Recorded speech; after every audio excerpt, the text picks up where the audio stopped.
Hey, welcome to Tutorial Lore.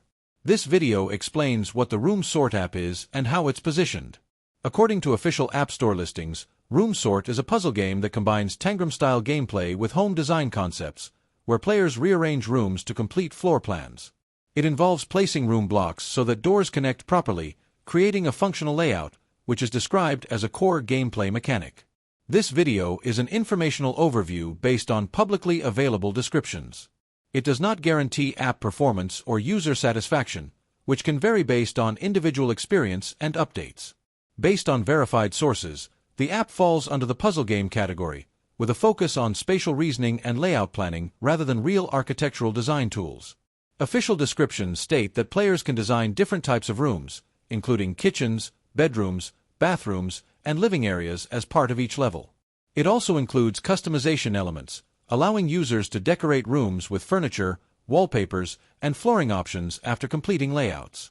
Another documented feature is progressive puzzle difficulty, where each level introduces more complex layouts that require careful placement and planning. According to official listings, the gameplay is designed to function as a brain training experience, helping improve spatial awareness and problem-solving skills.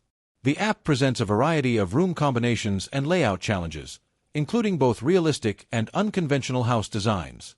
Some descriptions highlight creative freedom in designing layouts, which may allow players to experiment with different room arrangements, although the extent of customization can vary.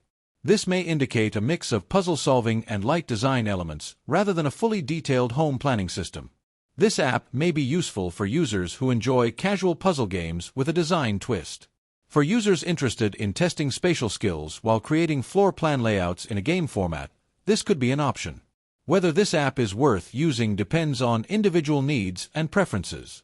If you found this video helpful, feel free to drop a like.